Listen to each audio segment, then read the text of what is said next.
സഖാവ് ഉഴവൂർ വിജയൻ ഗാന്ധിയെക്കുറിച്ച് നിങ്ങളൊക്കെ എന്താണ് കരുതി വച്ചിരിക്കുന്നത്? വെറും തമാശ പറഞ്ഞ് നടക്കുന്ന ആളാണെന്നോ? എന്നാൽ നിങ്ങൾക്ക് തെറ്റി. ഒരു മുന്നണി സംവിധാനമാകുമ്പോൾ, അതും ഇടതുപക്ഷമാകുമ്പോൾ, ഗാന്ധിയൻ ആദർശമുള്ളവർക്കും ഇവിടെ മുന്നണിയിൽ ജീവിച്ചു പോകണമെന്നാണ് ഉഴവൂർ മൊഴിയുന്നത്. പിന്നെ സ്വന്തം പാർട്ടിയുടെ വകുപ്പായ ഗതാഗതത്തിൽ ആരെങ്കിലും തൊട്ട് കളിച്ചാൽ വിവരമറിയും. അല്ല പിന്നെ അത് പിന്നെ ചിലർ അങ്ങനെയാണ്. ഇപ്പൊ തന്നെ ഗതാഗത വകുപ്പിൽ ഒരു ദിവസം ശമ്പളം താമസിച്ചു, 7-ാം തീയതി കൊടുക്കാവുന്ന മന്ത്രി പറഞ്ഞു. സാധ്യമല്ല, ഞങ്ങളുടെ കമ്മിറ്റിയുടെ തീരുമാനം സമരം ചെയ്യുക എന്നുള്ളത് മാത്രമാണ്, ശമ്പളം കിട്ടുകയോ ഇല്ലയോ എന്നുള്ളതല്ല പ്രശ്നം എന്ന് പറഞ്ഞ് മുന്നണിക്കകത്തുള്ള ചില ആളുകളും തൊഴിലാളി സംഘടനയുടെ പേരിൽ ഗതാഗത വകുപ്പ് മന്ത്രിയുടെ വീട്ടിലേക്ക് മാർച്ച് നടത്താൻ തയ്യാറായ സാഹചര്യവും നമ്മൾ കണ്ടിട്ടുണ്ട്. അങ്ങനെ മുന്നണി സംവിധാനം തുരങ്കം വെക്കാൻ ആര് ശ്രമിച്ചാലും യോജിക്കാൻ സാധ്യമല്ല. പൊതുവായൊരു നയത്തിന്റെ പേരിൽ, കൂട്ടുത്തരവാദിത്വത്തിന്റെ പേരിൽ ഏതു വകുപ്പ് ആര് കൈകാര്യം ചെയ്താലും, ഏത് പാർട്ടിയിൽപ്പെട്ടവരായിരുന്നാലും അവർക്ക് നല്ല കാര്യങ്ങൾ ചെയ്യുന്നതിന് വേണ്ടിയുള്ള ഗവൺമെന്റ് പ്രഖ്യാപിച്ച കാര്യങ്ങൾ നടപ്പിലാക്കുന്നതിന് സർക്കാർ അധികാരത്തിൽ വരുമ്പോൾ ജനങ്ങളോട് പറഞ്ഞിട്ടുള്ള, തെരഞ്ഞെടുപ്പ് കാലത്ത് ജനങ്ങളോട് പറഞ്ഞിട്ടുള്ള ഓരോ കാര്യങ്ങളും നടപ്പിലാക്കുന്നതിന് വേണ്ടിയുള്ള പരിശ്രമം നടത്തുമ്പോൾ ഇന്ന മന്ത്രിക്ക് അതിന് കഴിയുന്നില്ല എന്ന് പറഞ്ഞ് പരസ്പരം പഴിചാരി രക്ഷപ്പെടാൻ ആര് ശ്രമിച്ചാലും NCPക്ക് അതിനോട് യോജിപ്പില്ല എന്ന് അസന്നിഗ്ധമായി പറയാൻ ആഗ്രഹിക്കുകയാണ്. ഒരു മുന്നണി സംവിധാനം എന്ന് പറഞ്ഞാൽ എല്ലാവർക്കും ഒരുപോലെയാണ്. എണ്ണമൊക്കെ കൂടുതലും കുറച്ചൊക്കെ കാണും. അത് വെച്ചല്ല, പൊതുവായൊരു നയമുണ്ട്. മുന്നണിക്കകത്ത് അഭിപ്രായ വ്യത്യാസമുണ്ടായാൽ പറയേണ്ടത് തെരുവിലല്ല, ചാനലുകാരുടെ മുൻപിലല്ല നമ്മളത് പറയേണ്ടത്. അത് പറയേണ്ടത് മുന്നണി യോഗത്തിലാണ്. ഈ പറഞ്ഞത് CPIക്കും CPMനും എല്ലാം ബാധകമാണ്. പിണറായി മുഖ്യനൊഴിച്ച് വേറെ ആര് എന്ത് മുട കാണിച്ചാലും ഉഴവൂർ സഹിക്കില്ല.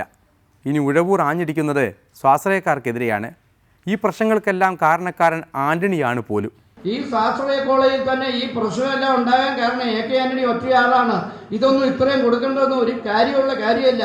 ഇതെല്ലാം അനുവദിച്ച് ഈ വിദ്യാഭ്യാസ രംഗം കുട്ടിച്ചോറാക്കി. അദ്ദേഹം മുഖ്യമന്ത്രിയായിരുന്ന സമയത്താണ് ഇവിടെ സ്വാശ്രയ കോളേജുകൾ നൽകിയത്. പാവപ്പെട്ട വികലാംഗയായ ഒരു സ്ത്രീ ഒരു പെട്ടിക്കടയ്ക്ക് അപേക്ഷയുമായി ചെന്നാൽ പെട്ടിക്കട കിട്ടാൻ ഇച്ചിരി തടസ്സമുണ്ട്, വേണമെങ്കിൽ ഒരു സ്വാശ്രയ കോളേജ് കൊണ്ടുവെക്കൂ എന്ന് പറയുന്ന ഒരു സ്ഥിതിവിശേഷം അദ്ദേഹത്തിന്റെ ഭരണകാലത്തുണ്ടായിരുന്നു. അങ്ങനെയാണ് നാട് നീള സ്വാശ്രയ കോളേജുകൾ ഇവിടെ സ്ഥാപിക്കേണ്ടതായി വന്നിട്ട്. എന്നിട്ടാണ് അവന്മാരെല്ലാം ഇടിമുറി ഉണ്ടാക്കിയിരിക്കുകയാണ്. പിള്ളേരെ കൊല്ലാൻ വേണ്ടിയിട്ടുള്ള ആത്മഹത്യ ചെയ്യേണ്ട സ്ഥിതിവിശേഷം പിള്ളേർക്ക് ഉണ്ടാകേണ്ടി വന്നത് ഈ സ്വാശ്രയ കോളേജുകാർ, ഈ കച്ചവടക്കാര് ഒന്നുകൊണ്ട് മാത്രമാണ്. യേശുദേവൻ ജീവിച്ചിരിപ്പുണ്ടായിരുന്നെങ്കിൽ ഈ സ്വാശ്രയ കച്ചവടം നടത്തുന്ന എല്ലാവരെയും ചാട്ടവാറ് കൊണ്ടടിക്കുകയാണ്. യേശുദേവൻ ചെയ്തിട്ടുള്ള കാര്യങ്ങൾ അതൊന്നും ഞാൻ ഇവിടെ വിവരിക്കുന്നില്ല. ചുങ്കക്കാരെ ചാട്ടവാറ് കൊണ്ടടച്ച്, അതുകൊണ്ട് യേശുദേവൻ നേരിട്ട് പ്രത്യക്ഷപ്പെടുകയാണെങ്കിൽ തീർച്ചയായും ഇവന്മാരെ ഒന്നിനെയും വെറുതെ വിടില്ല. ഇനി നേരിട്ട് പ്രത്യക്ഷപ്പെട്ടില്ലെങ്കിലും തീർച്ചയായും ചെയ്യേണ്ടത് ചെയ്തിരിക്കും. ദൈവങ്ങളെല്ലാം കരുതി കൂട്ടി നിൽക്കുകയാണ്. എന്താണെന്ന് വെച്ചാൽ അവർക്കിട്ടൊക്കെ വേല വെക്കാൻ വേണ്ടി ഓരോ പാർട്ടിക്കാരും ഓരോ ജാതിക്കാരും ഇറങ്ങി തിരിച്ചിരിക്കുകയാണ്. അതിൽ യേശു ജീവിച്ചിരുന്നെങ്കിൽ എന്ന് ഉഴവൂർ പ്രത്യേകം അടിച്ചത് വേറെ ഉദ്ദേശം വെച്ചല്ലേ എന്നൊരു സംശയം. കാരണം പിണറായി വിജയൻ എന്തു മൊഴിയുന്നോ അതിൻ്റെ ചുവട് പിടിക്കുന്ന ആളാണ് ഉഴവൂർ വിജയൻ. അത് രണ്ടും വിജയന്മാർ ആയതുകൊണ്ടാണോ എന്നറിയില്ല, അതുകൊണ്ടായിരിക്കുമല്ലേ. പിണറായി അന്ന് സ്വാശ്രയ വിഷയത്തിൽ ക്രിസ്ത്യൻ മാനേജ്മെൻറ്റുകൾക്കെതിരെയാണ് ആഞ്ഞടിച്ചത്. അതിൻ്റെ ചുവട് പിടിച്ച് ഇപ്പോൾ ആ മാനേജ്മെൻറ്റുകളെ കരിവാരി തേക്കാൻ വേണ്ടിയല്ലേ യേശുദേവനെ ഈ കുറ്റപ്പെടുത്തലിലേക്ക് വലിച്ചിഴച്ചത് എന്ന് കരുതിക്കൊണ്ട് പ്രധാന കേസുകൾ ഒരിക്കൽ കൂടി നോക്കാം. വിദ്യാഭ്യാസ വകുപ്പിനെയും മന്ത്രിയെയും കണക്കിന് വെല്ലുവിളിച്ച് ചെന്നിത്തല ഗാന്ധി. ഗവൺമെന്റ് കാര്യക്ഷമമായി പ്രവർത്തിക്കുന്നില്ല ഈ മേഖലയിൽ. ഗവൺമെന്റിന്റെ കാര്യക്ഷമതയില്ലായ്മ എന്നുള്ള നിലയിൽ അതുകൊണ്ട് തന്നെ വിദ്യാഭ്യാസ മന്ത്രി ഇവിടെ വരുമ്പോൾ അദ്ദേഹത്തോട് നമ്മൾ പറയാറുള്ളത് എന്നോട് കളിക്കാൻ ധൈര്യം മന്ത്രി നേരിട്ടെത്തിയപ്പോൾ ചെന്നിത്തല കവാത്ത് മറന്നു. പിന്നെ എല്ലാവരോടും കൂടി പറയാണ്, ഈ നേരം ഇപ്പൊ പോവാണ്, ഈ വന്നത് എന്റെ ഒരു സുഹൃത്താണ്, പറഞ്ഞേക്കാം. ഒരു മെക്സിക്കൻ അപാരത പോലെയാണ് ലോ സമരമെന്ന് കുഞ്ഞാലിക്കുട്ടി. അത് അങ്ങനെ പൊളിറ്റിക്കൽ അല്ല. കാരണം വിദ്യാർത്ഥികളുടെ ഒരു പ്രശ്നം ഉയർന്നു വന്നു. ചങ്കുറപ്പുള്ള കേസിന്റെ പിള്ളേരുണ്ടെങ്കിൽ സ്റ്റേജിന്റെ ബാക്കിലേക്ക് വേണം. എന്റെയൊക്കെ കാലത്താണെങ്കിൽ അവന്മാരുടെ തലയോടെ കിടന്ന് ഉരുണ്ടാനെ. ജയലളിത പോയ വഴിയിൽ പനിനീർ തളിച്ച് പനിനീർ ശലഭം. പനിനീരു പെയ്യും നിലാവിൽ പാരിജാത പർവ്വതത്തിൻ ചോട്ടിൽ മരണത്തിലും ജയയെ വേർപിരിയാൻ പറ്റാതെ പനീർശെൽവം.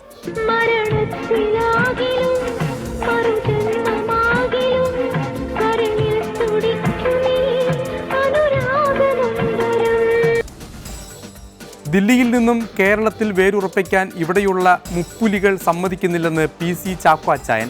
ചെറിയ കാര്യങ്ങളിൽ പോലും വിട്ടുവീഴ്ച ചെയ്യാനോ കേരളത്തിലെ കോൺഗ്രസിനെതിരായി വരുന്ന വെല്ലുവിളികളെ യോജിച്ച് നേരിടാനോ അവർക്ക് കഴിയുന്നില്ല എന്നൊരു ദുഃഖകരമായ സാഹചര്യമാണ്. അല്ല, അവരെല്ലാം പരിശോധിച്ചിട്ടാണ്. ദില്ലി തിരിച്ചുപിടിക്കാനുള്ള വാഷിംഗ് പരിപാടിയായിരിക്കും തൽക്കാലം നല്ലതെന്ന് കേരള നേതാക്കൾ. കോൺഗ്രസിന് അപ്രമാദിത്വം ഉണ്ടായിരുന്ന ഒരു സംസ്ഥാനം ഏതാണ്ട് വാഷ് ഔട്ടായിപ്പോയി, 9% വോട്ടായി ചുരുങ്ങി. ആ ഡൽഹിയിലെ സംഘടന കെട്ടിപ്പടുക്കണം എന്നുള്ളൊരു ദൗത്യമാണ് എന്നെ ഏൽപ്പിച്ചത്. ഇന്നത്തെ കലാപരിപാടികളുടെ സമയവും തീരുകയാണ്. വീണ്ടും കാണും വരെ നന്ദി, നല്ല നമസ്കാരം.